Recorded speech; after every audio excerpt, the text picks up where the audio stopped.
미국 교회의 목사님들 가운데는 많은 분들이 한국 교회에 관심이 굉장히 많습니다. 특별히 한국 교회 새벽 예배, 그다음에 한국 교회 목회자들이 설교가 일주일 내내 엄청 많다는 사실에 되게 놀래고요. 그다음에 진짜 부러워하는 것 중에 하나는 우리가 소리내서 기도하는 것을 그분들은 굉장히 부러워합니다. 그래서 예배학에서 우리 한국 분들이 소리를 내서 기도하는 것, 그것을 우리는 한국말로 통성 이렇게 얘기하잖아요. 그래서 이분들도 그대로 그 예배학 용어로 갖고 와가지고 통성이라고 써요. 그 소리내서 하는 거. 그리고 옛날에는 코리안 타입 프레이어 그렇게 얘기했어요. 한국 사람들이 하는 기도. 근데 우리가 묵상으로 기도하는 것도 귀하고 또 소리내서 하는 것도 귀한데 이 시간에는 우리 한번 이렇게 기도했으면 좋겠어요. 하나님의 말씀이 우리 속에 역사가 되어져 가지고 우리가 그 말씀에 완전히 압도된 하나님의 사람이 되게 해달라고. 그래서 이 말씀을 공부할 때에 하나님의 말씀을 더 열심히 읽는 그러한 도구가 되게 해달라고. 우리 시간에 한번 다 같이 하나님 앞에 통성으로 한번 소리내서 기도하도록 합니다. 기도합시다. 아버지 하나님, 이 시간에 간절히 기도합니다. 하나님이 함께 해주시고 인도해 주셔서 우리의 마음을 주관해 주시고 역사해 주시고 하나님의 말씀을 사모하며 그 말씀을 알고 나아갈 때마다 열매가 있게 해 주시옵소서. 하나님 앞에 뜨거운 마음을 가지고 나아가기를 원합니다. 오 아버지 하나님이여, 주께서 주시는 은혜, 주께서 붙잡아 주심을 주님 기억하고 나아갈 수 있게 도와주시고, 아버지 하나님이여, 이제는 하나님의 주시는 모든 하나님 아버지여 역사들을 바라보고 나아가게 해 주시옵소서. 오 아버지 하나님, 우리의 기도에 응답해 주시고 우리가 말씀으로 충만케 되어질 수 있도록 주님 붙잡아 주시옵소서. 주님.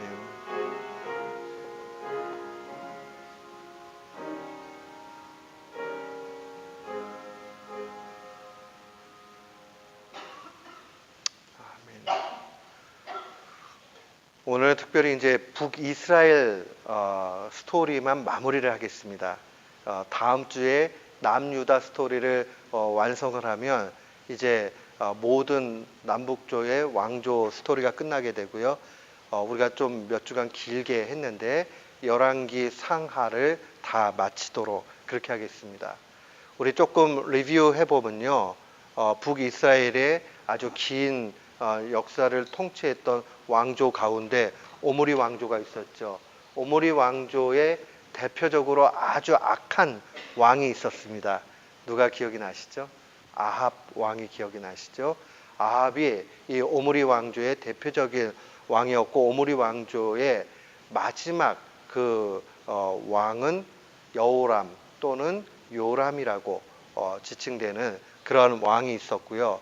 이 요람은 예후에 의해서 제거가 됩니다. 그래서 이제 예후 왕조가 시작이 돼요. 그리고 예후 왕조가 끝이 나면 살룸이라는 왕이 아주 짧게 통치를 하고, 그 다음에 살룸도 오래가지 못해서 므나헴이라는 사람에게 제거가 됩니다.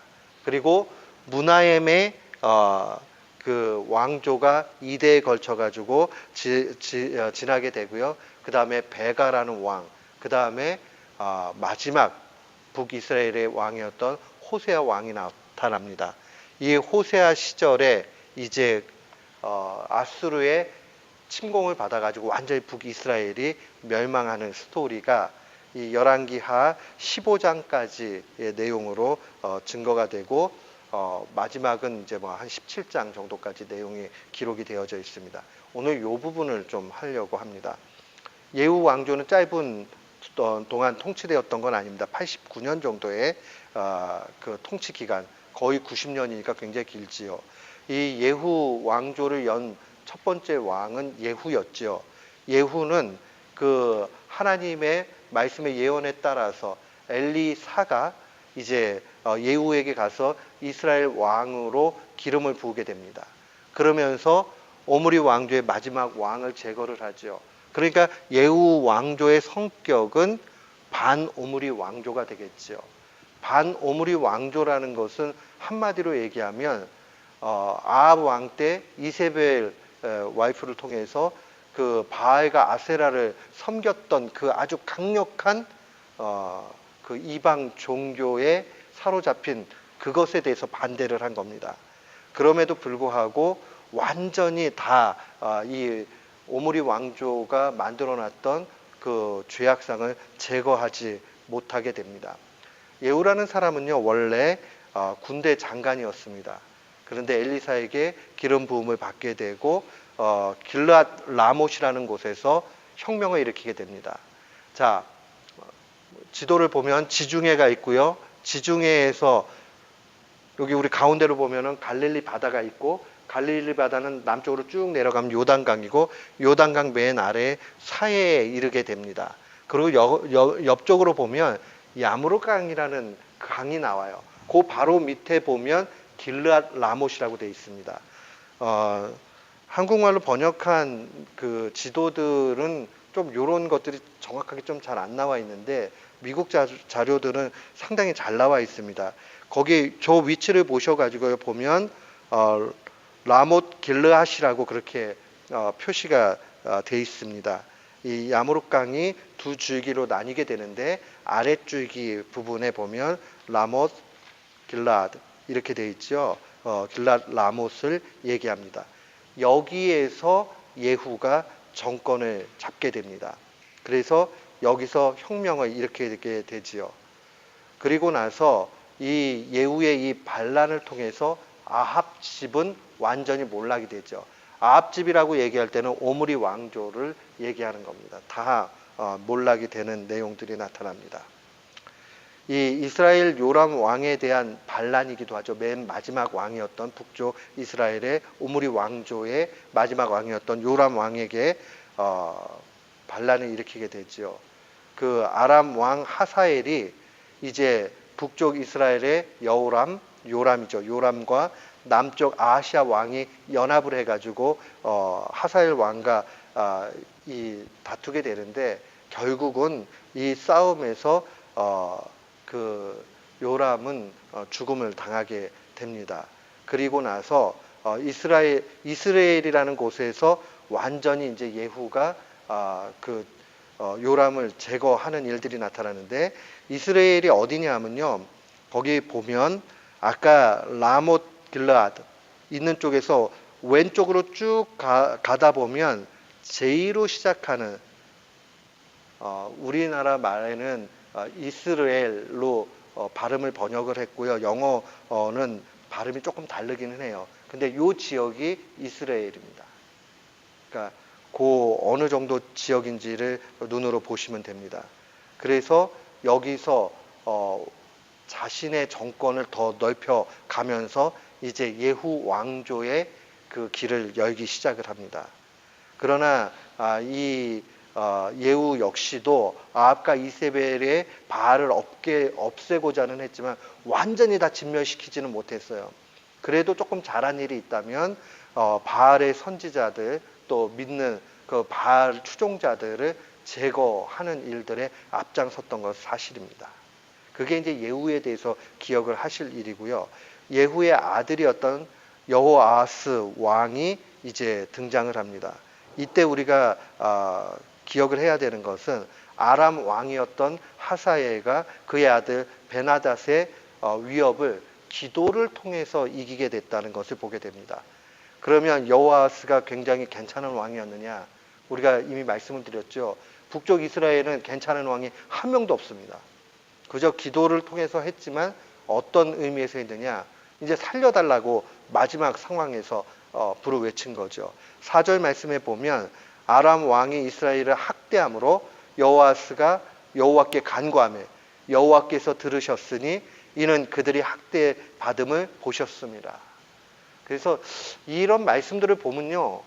하나님은 참 인내가 크시고 자비가 크시고 사랑이 크시다는 것을 느끼는 게 이러면 그냥 완전히 진멸시킬 수도 있는데도 불구하고 회개하고 돌아와서 기도하고 그러면 다시 받아주신다는 말이에요.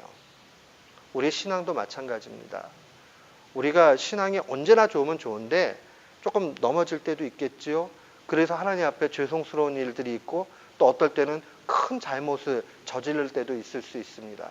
그때에 기억을 하셔야 되는 것은 다시 돌이켜서 다시 시작하는 일들이 필요하다는 겁니다. 마치 북쪽 이스라엘을 향해서 하나님이 은혜를 베풀어 주신 것 같이 그렇게 하나님은 그 기도에 응답해 주시는 것 보게 됩니다. 이 아람은 어느 지역이죠? 북쪽 이쪽 지역이 다 아람 지역입니다. 이쪽에 있었던 그 세력들이 커지게 되면서 오히려 이 북쪽 이스라엘을 갖다가 위협하는 것을 보게 됩니다. 그리고 나서 여호아스 왕의 아들이었던 요아스 왕이 나타납니다.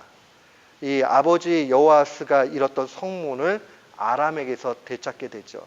실제로 이 여호아스 왕 때 원래 요 지역 북쪽 지역에 있던 곳을 다 잃게 돼요. 아람 왕에게 있어서. 북쪽 위쪽이니까 여기서부터 요만큼 지역을 거의 다 이 아람이 와가지고 막 통치를 하게 됩니다. 그러니까 굉장히 쪼그라드는 그런 상황이 여호아스 시절이었어요. 그런데 요아스 왕 때 와서 이것이 다시 되찾는 일들이 나타납니다. 17절과 18절 보면 거기 있는 말씀 한번 같이 읽어볼까요? 이르되 동쪽 창을 여소서 하매 곧 열매 엘리사가 이르되 쏘소서 하는지라 곧 쏘매 화살을 쏜다는 말입니다. 엘리사가 이르되 이는 여호와를 위한 구원의 화살 곧 아람에 대한 구원의 화살이니 왕이 아람 사람을 멸절하도록 아벡에서 치리이다라고 되어 있습니다. 아벡이 어딜까요? 아벡. 지도를 늘 좀 잘 아셔야 돼요. 이 갈릴리 바다 동쪽에 요 아래쪽에 있는 요 지역이 아벡입니다. 그러니까 아람 지역이 여기라고 그랬잖아요. 아벡 요 지역에 성문을 잃고 했던 것들 다시 회복하는 일들이 나타납니다. 또 이르되 화살들을 집으소서 곧 집음에 엘리사가 또 이스라엘 왕에게 이르되 땅을 치소서 하는지라 이에 3번 치고 그친지라. 그러니까 땅을 3번 치는 것을 통해서 끝나게 되는 것이죠. 그리고 나서 요아스 왕 때는 남쪽 유다 왕이었던 아마시아 왕과 전쟁을 치르게 됩니다. 별로 이게 동족이 같이 전쟁을 치르는 게 좋지 않은데 거기 말씀에 보면은 열왕기 하 14장 13절에 보면 이스라엘 왕 요아스가 베세메스에서 아하시아의 손자 요아스의 아들 유다 왕 아마시아를 사로잡았다라고 그렇게 기록이 되어 있습니다. 베세메스라는 곳에서 아마시아 왕을 갖다가 잡게 되는 거죠. 그러니까 실제로 이때는 요아스 왕이 굉장히 힘을 기르고 있었다라는 걸 보게 됩니다. 그러니까 요아스 왕 때 쪼그라들었지만 이 요아스 왕 때 좀 더 힘이 세졌어요. 그래서 남쪽에 있는 유다 왕까지 위협을 가할 수 있는 상황이 됐습니다. 그러다가 이제 우리가 꼭 기억을 해야 되는 사람이 여로보암 2세입니다. 이 여로보암 2세는 북이스라엘에 있어서 최고의 황금기입니다. 가장 부유했던 시절입니다. 거기 보면은 25절에요. 여로보암이 이스라엘 영토를 회복하되 하맛 어귀에서부터 아라바 바다까지 했다라고 그렇게 되어 있습니다. 하맛 어귀라는 것이 실제로 보면 이 갈릴리 위쪽의 지역이 하맛이에요. 여기서부터 해가지고 이 아라바 바다라고 얘기하는 건 사해 바다를 지칭하는 겁니다. 이 사해 아래쪽이 아라바 광야거든요. 그렇기 때문에 그 아라바라고 얘기할 때는 보통 이 사해 바다를 지칭을 합니다. 그러니까 얼마나 넓은 땅인가 하는 것을 보게 됩니다. 우리 두 번째 지도 보시면요, 이 북쪽 이스라엘의 영토가 나오죠. 거기 보면 실제로 사해 바다 아래쪽 있는 그 남쪽 유다 말고 동편으로 해가지고 아래쪽 부분도 해가지고 저 위쪽까지 지금 아시리아 제국 위에 있는 그 지역까지 이렇게 영토가 표시가 되어 있잖아요. 그러니까 하맛 어귀부터 그 밑에가 아라바 바다까지가 그 크기입니다. 그러니까 북쪽 이스라엘에 있어서 가장 큰 영토를 소유하고 있었을 때가 바로 여로보암 2세다 이렇게 보시면 됩니다. 그러면서 이때는 호세아 선지자, 아모스 선지자가 활동했던 시절이죠. 근데 아모스서 같은 경우에 보면 참 의미심장한 얘기들이 많이 나타나요. 지금 배경은 여로보암 2세 때가 배경입니다. 가장 풍요롭다라고 얘기했죠. 근데 이때 이제 아모스 선지자를 통해서 하나님이 책망하는 메시지가 계속 무엇이냐면 경제 문제였어요. 경제의 문제. 어떤 경제 문제 때문에 그러느냐? 바로 이 이스라엘 백성들이 제대로 통치를 하지 않고 백성들을 더 힘들게 만들어 버리는 거죠. 계속 힘들게 만드는 거죠. 그러니까 뭐 장사를 하면 속이기도 하고, 그 다음에 없는 사람에게 오히려 뺏어 가지고 자기가 더 부유하게 만들고, 공의도 없고 정의도 없는 그런 사회가 되는 것을 계속적으로 비판을 합니다. 그래서 아모스서는 굉장히 사회 연구하시는 사회학자들은 굉장히 좋아하는 책이기도 해요. 아주 후련하니까요. 아주 쓴소리를 그냥 대놓고 해주니까요. 그런데 어찌 되었든지 간에 하나님께서는 속이는 저울이라고 잠언서, 전도서 다 이렇게 표현이 되잖아요. 보면 어떤 경제에 있어서 속이는 일들을 굉장히 싫어하십니다.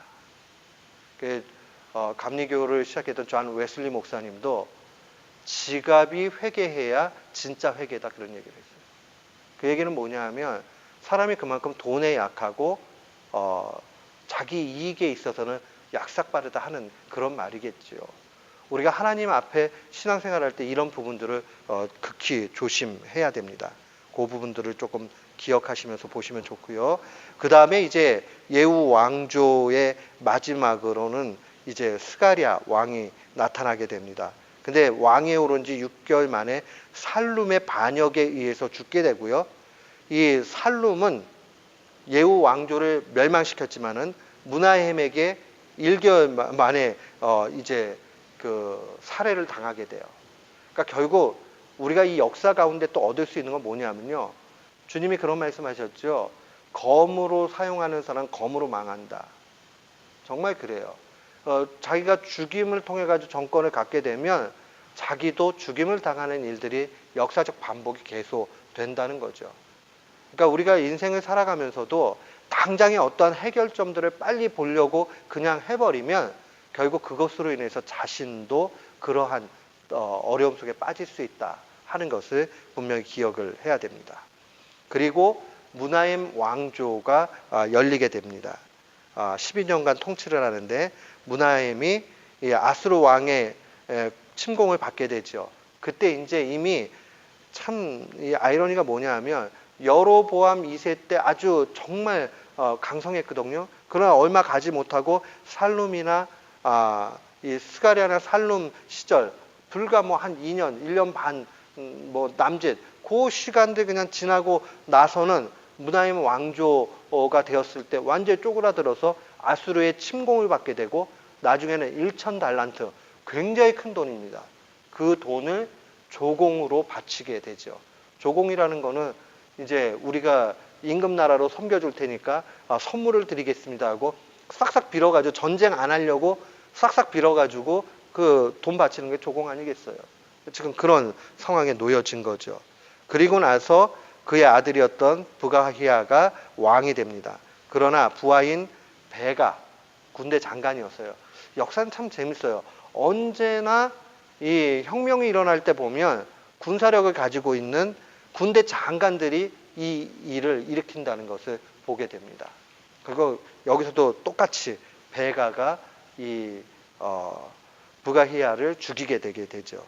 그리고 나서 베가가 12년 정도를 통치를 합니다. 그런데 20년을 통치를 하는데 그 중에 12년은 아까 얘기한 길르앗 지역 있는 데만 통치를 하고요. 8년 동안에만 이제 전체 왕이 되죠. 근데 그가 통치하기 시작한 한 6년이 지났을 때에 BC 734년입니다. 그 정도 됐을 때에 아수르 왕에게 요단 동편과 이스라엘 북부를 다 점령당합니다. 요단 동편이라고 얘기하면 요단강 동편, 여기하고 북부 지역, 여기를 이미 아수르에게 다 빼앗기게 되는 아픔을 겪게 되죠.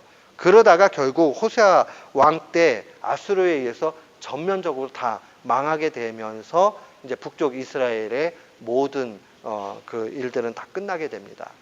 오늘은 짧게 지금 이 정리를 이렇게 했고요. 항상 우리가 그 성경을 읽으면서 기억을 하셔야 되는 게, 이 남북조 왕조가 헷갈리게 되는 게, 이름이 똑같은 왕들이 남쪽에도 있고 북쪽에도 있기 때문에 헷갈리거든요. 그래서 먼저는 북쪽 이스라엘 왕들을 다 정리를 해가지고 어떻게 진행이 되는지를 크게 보시면 머릿속에 남게 됩니다. 그리고 요 시절에 상대가 되는 남쪽 왕들을 또 넣고 이렇게 보시면 돼요. 그리고 항상 언제나 성경은 지도 없이 보시게 되면 헷갈려요.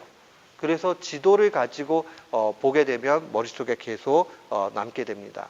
그래서 북이스라엘에 대한 거는 오늘 이렇게 해서 정리하도록 하겠습니다. 시간이 얼마 지나지 않고 굉장히 많이 남았어요.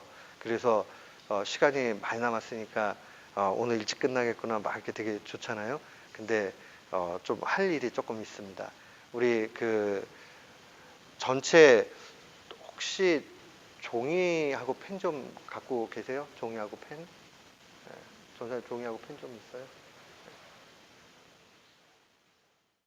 그 지도를 한번 다 같이 좀 그려볼 텐데요. 지도를 잘 좀 외우시는 일들이 필요합니다. 그래서 저랑 같이 이렇게 요 지도 보시고 그 다음에 머릿속에도 그리시고 종이에도 한번 그려보시면 굉장히 쉽습니다. 일단 이스라엘 지도를 그리려고 그러면요, 요 해안선을 이렇게 해서 한번 꺾었다가 이렇게 그냥 내리시면 돼요. 그리고 이 지역이 지중해입니다. 지중해. 그리고 거기 보면 성경에서 제일 많이 나오는 게 요 해안가에 있는 두 도시가 있어요. 시돈과 두로, 위에가 시돈이에요. 잘못 썼어요.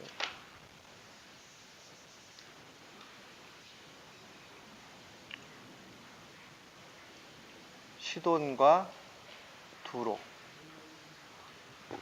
요 해안가의 지역들을 좀 기억을 하셔야 돼요. 그리고 우리가 일반적으로 요 해안가에 있는 요 지역을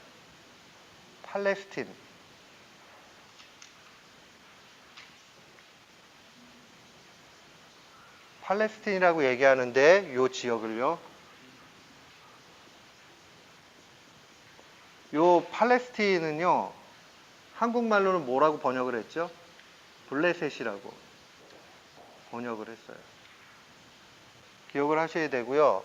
여기는 특징이 있어요. 요 해안가는. 여기는 블레셋에는 누가 살았죠? 아낙 자손이 살았습니다. 아낙 자손. 자손 이름이 아낙이에요. 아낙 자손을 쭉 따라서 위로 올라가면 누구의 후예냐면 네피림의 후예예요. 네피림이 성경에 누구라고 나오나요? 용사라고 나옵니다. 용사. 왜 그러냐? 거인족이에요. 거인족. 그래서 아낙 자손의 대표적인 사람이 블레셋의 누구죠? 네, 골리앗이에요. 골리앗. 요 지역이라는 거 기억을 하셔야 돼요. 그리고 이쪽으로 오게 되면 여기에 만년설이 덮여있는 산이 하나 있다고 그랬어요. 젖줄이에요. 이스라엘에. 헬몬산이에요. 헬몬산. 헬몬 같은 말입니다. 이게 녹아서 물줄기를 잃어가지고 내려오다 보면 여기에 바다를 하나 이뤄요. 무슨 바다죠? 갈릴리 바다예요. 갈릴리. 그래서 갈릴리 바다라고 얘기하지만 때로는 호수라고도 얘기해요. 우리나라 말에는요, 바다하고 호수는 다르죠. 그죠? 그런데 이 이스라엘 사람들은 민물이냐 뭐 짠물이냐 구분이 없어요. 그냥 다 바다예요. 그리고 호수라고도 얘기하고 그래요. 근데 엄밀하게 얘기하면 갈릴리 호수가 맞겠죠. 여기는 짠물이 들어와 가지고 있는 게 아니기 때문에요. 그런데 이 갈릴리 바다가 남쪽으로 쭉 내려오면 이게 무슨 강이라고 그랬죠? 요단강이에요, 요단강. 그 요단강은 어디로 들어가죠? 사해. 사해 하면 무슨 생각이 나요? 사해 바다 하면? 염도가 굉장히 높죠. 왜 염도가 높을까요? 보시면 알지만 나가줘야 되는데 나가는 데가 없어요. 여기 막혀 있어요. 그러니까 물이 빠지지는 않고 계속 쌓여가지고 있으니까 해가 내리쬐면 물은 증발이 되고 소금기는 계속 남는 거예요. 그래서 여기에 가면 진흙들이 굉장히 이렇게 많이 있죠. 미네랄이 풍부한 진흙. 그래서 가면은요, 그 이스라엘에서 기술은 또 있어가지고요, 그 실제 이쪽 지역에서 이 땅을 파가지고 막 이런 것들을 만드는 거는 요르단 사람들이 지금 다 해요. 그런데 가공하는 기술과 이런 거는 이스라엘 사람들이 다 주관합니다.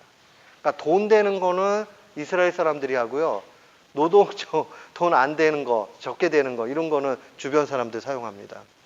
사해 바다에 가면 진짜 다 떠요. 예, 누구나 수영 못하는 사람도. 근데 웬만하면 수영 안 하는 게 좋아요. 눈에 물이 들어가면 눈이 막 뽑아질 것 같아요. 너무너무 짜가지고, 예, 그 다음에 이렇게 담그고 있으면 이런데 피부가 굉장히 찌릿찌릿해요. 절대로 거기 있는 또 팩을 이렇게 손으로 쫙 하면요, 팩이 진짜 이렇게 딱 진흙에 몸에 딱 바르면요, 있어 보여요. 그러면 이제 가이드들이 반드시 얘기하는 게 절대로 얼굴에 바르지 마세요 그래요. 왜냐하면 얼굴 화끈화끈 거리는데 민물이 없기 때문에 씻어내기가 어렵거든요. 거기 좀 민물이 있긴 있는데 그 돈 내고 샤워실을 써야 돼요. 그러니까는 이제 조심하라고 그러는데 또 이제 욕심내가지고 얼굴에 이렇게 바르는 사람이 있어요. 꼭 말 안 듣는 사람들. 그러면 이제 나중에는 엄청 고생하는 거죠. 이거 뭐 떨어지지도 않고 막 눈은 막 맵고 말이에요. 그러니까 빨갛게 되기도 하고 굉장히 강렬합니다. 그리고 요 남쪽으로 내려가는 요 지역은요, 이스라엘 전체 남쪽 부분은 광야, 사막 지역이에요. 그래서 구약에서는 네게브라고 얘기합니다. 네게브. 그래서 우리 개역 성경에는 그 남쪽 또는 광야 이렇게 번역을 했는데 최근에 거는 그냥 네게브 이렇게 번역도 하는 성경도 있습니다. 미국 영어 성경은 네게브라고 그냥 그대로 그냥 번역을 해버리더라고요. 요 지역은 그렇게 돼 있습니다. 그래서 요 그림들을 쭉 보시는데 항상 중심이 돼야 되는 거 요 가운데쯤 이렇게 나눠가지고 요 위쪽은 북쪽입니다. 그리고 여기는 남쪽입니다. 그리고 북쪽과 남쪽의 가운데 있는 요 지역을 전체적으로 일컬었을 때 뭐라고 부르죠? 여기를 사마리아라고 얘기합니다. 사마리아. 원래 사마리아는 북쪽 지역입니다. 그런데 남쪽하고 가장 가까이 있는 지역 중에 하나입니다. 그래서 사마리아 하면은 신약 시대에 와서 사마리아 여인이 기억이 나지요. 그리고 때로는 요 지역을 사마리아 지역의 대표적인 지역을 수가성 여인이라고도 얘기를 해요. 수가. 근데 이 수가라고 번역을 이렇게 읽어내는 것이 실제로는 이 수가가 어디를 얘기하느냐? 구약에 보면 세겜이라고 들어보셨죠? 제가 여러 번 얘기했어요. 세겜. 요 가운데에 있는 지역입니다. 근데 이 세겜은 원래 어깨라는 뜻이에요. 어깨. 그래서 두 산이 이렇게 보이기 때문에 어깨라고 얘기해요. 여기가 세겜인데 하나는 에발산이고 하나는 그리심산입니다. 그리심산은 축복을 상징하고 에발산은 저주를 상징합니다. 그런데 구약 성경에 쓰여진 히브리어는요, 원래 모음이 없어요. 자음만 있어요. 그래서 이스라엘에 가면요, 그냥 자음만 쭉 이렇게 써놨는데 그분들은 다 읽어요. 우리는 뭐 떠듬떠듬 읽거나 잘 못 읽는데 그분들은 그냥 안 붙여놔도 읽어요. 그래서 외국인들을 위해서 성경의 모음을 나중에 붙이게 됩니다. 근데 그런 면에서 보면 수가 이게 자음이죠. 세겜 똑같죠. 그러니까 세겜이나 수가성이나 똑같은 지역을 얘기해요. 신약으로 오면은 수가성이라고 얘기하는 거고 그 다음에 구약적인 상황에서 읽을 때는 세겜이라고 그렇게 얘기를 합니다. 그리고 요 지역을 중심으로 해서 북쪽 이스라엘은 모든 것이 진행이 됩니다. 근데 조금 밑으로 내려오게 되면 이제 베델이란 곳도 나오고 예루살렘도 나오고 그 다음에 길갈 뭐 이런 지역들이 다 나타나게 됩니다. 거기 보면 베델과 아이 보이세요? 가운데요. 세켐이라고 에발산, 그리심산 가운데 보면 세켐이라고 돼 있죠. 세겜. 요 큰 그림 보이세요? 너무 글씨가 적어서 금색으로 보면 MT 마운틴 에벨이 있고요. 그 옆쪽으로 마운틴 그리심이 있죠. 그리고 가운데가 세겜이죠. 그리고 그 혹시 찾으셨어요? 제가 그러면 크게 다시 그려드릴게요.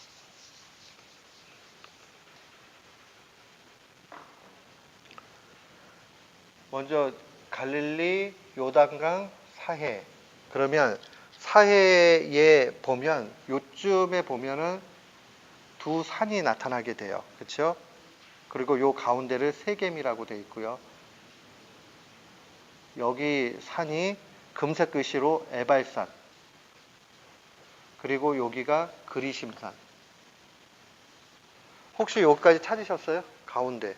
조금 요 위쪽으로 사해바다 위쪽으로 이렇게 왼쪽으로 보면 셰켐이라고 되어 있어요.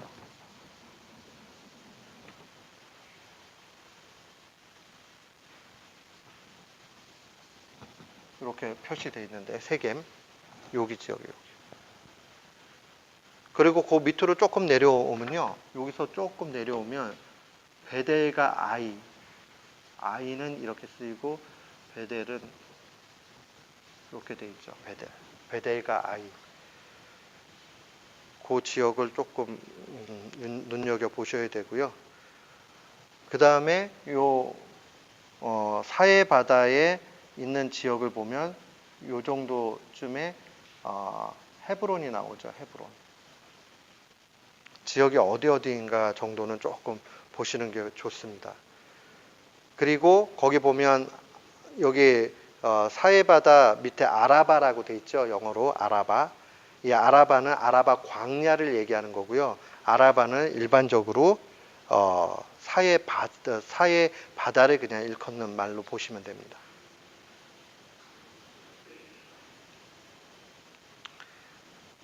자, 그래서 지도를 조금 잘 이렇게 살펴보실 필요가 있어요. 언제나.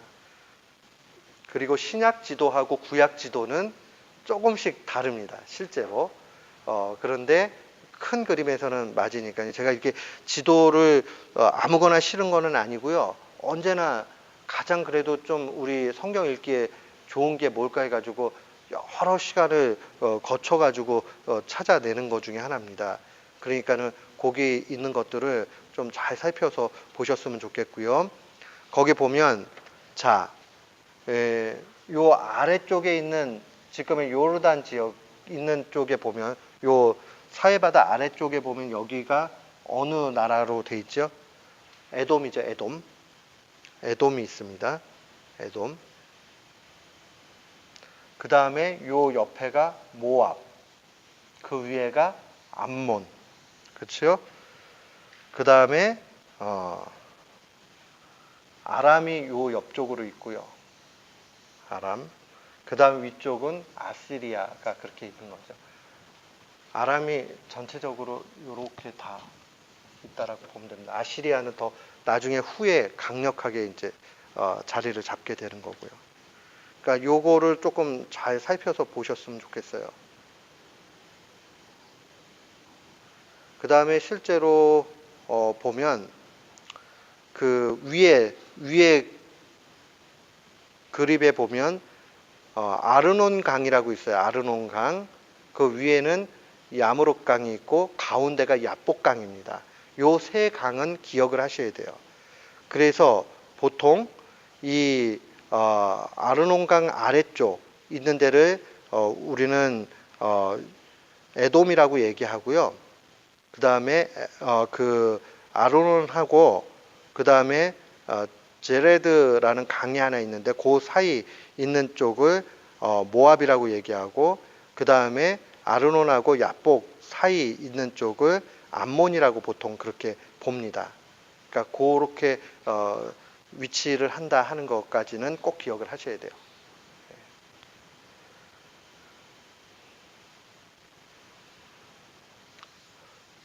자, 오늘은 여기까지 좀 하고요. 다음 주에 제가 그 남왕조의 스토리를 정확하게 다 정리를 해가지고 끝내고요.